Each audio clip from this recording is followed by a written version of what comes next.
এখন তো ব্যবসা ভালো না, হয়তো ছাড়ে দিয়ে কেউ গাড়ি চালাচ্ছে, কেউ অন্য পেশায় ঢুকে গেছে। বর্তমান সময়ে সোনার মানে কাজ নাই বললেই চলে, টিকে থাকা খুবই মুশকিল। আমাদেরকে এটাও ভাবতে হচ্ছে যে আমরা অন্য কোনো ব্যবসায় যাবো কিনা। ছাড়তে চাই না, কিন্তু আমাদেরকে ভাবতে হচ্ছে যে এর সঙ্গে নতুন কিছু আমরা অ্যাড করবো কিনা। জন্মগতভাবে এই ব্যবসার সঙ্গে আমি জড়িত, 35-40 বছর ধরে আমি দোকানে বসি। এর আগে আমার বাবা বসতো, এখন বাবা মারা গেছে। আমাদের এটা 3 পুরুষের ব্যবসা, আমি করতেছি, এর আগে আমার বাবা করছে, তার আগে আমার ঠাকুরদা করছে।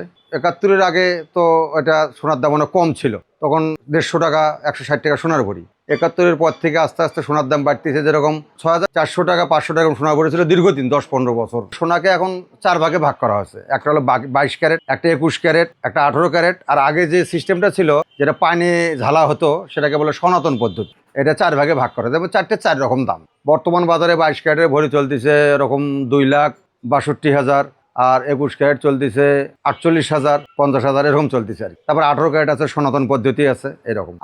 আমাদের এখানে যে সমস্ত ছেলেপেলেরা কাজ করতো, তারা হয়তো আরো বেশি ছিল, কাজ কাম সেরকম নাই, কাজের বাজার খারাপ, সোনার দাম বৃদ্ধি।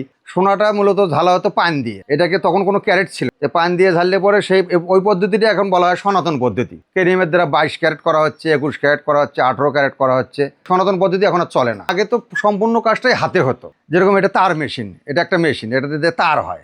এটার আরও বিভিন্ন উন্নত মানের মেশিন আছে, আরও ভালো। তারপরে এটাকে বলা হয় পাত মেশিন, এটাকে সোনাকে পাত করতে হয়। তারপর এখানে একটা মেশিন আছে, এটা হলো পালিশ মেশিন, এটাকে পলিশ করতে হয়। যে কাজটা হয়তো দেখা গেলো 4 দিন বা 5 দিনে হতো, সেটা এখন আমরা 3 দিনে করতে পারছি, এবং অনেক কাজে আগের থেকেও হয়তো ফিনিশিং বেশি হচ্ছে। আমার দোকানে একজন একটা চেন ফেলায় গেল, নিতে যেয়ে পড়ে গেছে 1.5 ভরি।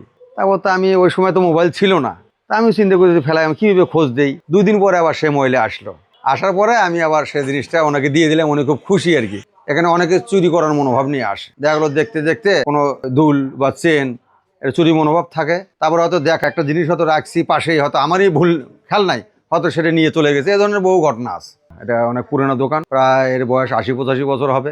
কেউ যদি সোনা বানাতে চায়, যে কেউ আসতে পারে, আমরা বিশ্বস্ততার সহিতই দিয়ে থাকি। সে যেরকম নিতে চাবে সেরকমই পাবে।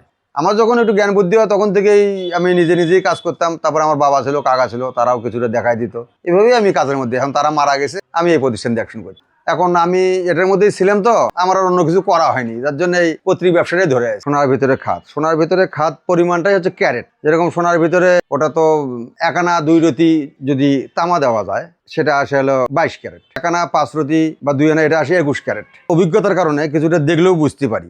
তারপরে সোনার গায়ে ক্যারেট লেখা থাকে, 22 ক্যারেট, 21 ক্যারেট, 18 ক্যারেট, এটা দিয়েও বোঝা যায়। স্বর্ণ তো আগে গলাতে হয় যে মুখে হিট দিয়ে গলাতে হয়, চোঙ্গা পাওয়া যেত, যেটাকে বলা হতো নলি, এটা মুখে ফুক দিয়ে গলা হতো। কিন্তু এখন আধুনিকতার কারণে যে গ্যাস মেশিন বের হচ্ছে, যেরকম এটা একটা মেশিন, দেখো তো পঙ্কজ, এই মেশিনটা আছে, এটা দিয়ে গ্যাস বের হয়, দিয়ে এটা দিয়ে সোনা গলান যায়। হ্যাঁ, এখন মাটির ছোট ছোট ইয়ে আছে, ঘোরে, এইগুলিকে বলে ঘোরে। এটার মধ্যে সোনাটা থেকে এটা দিয়ে যদি হিট দেওয়া যায়, এই সোনাটা গলে যাবে। হ্যাঁ, এটা হলো সোনা গলানোর পদ্ধতি।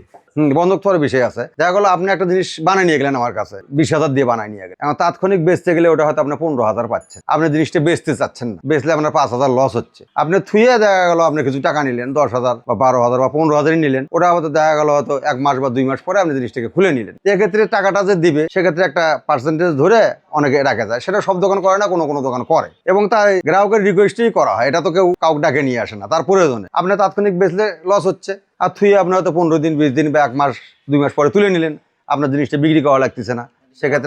সেক্ষেত্রে আপনারই সুবিধা হচ্ছে।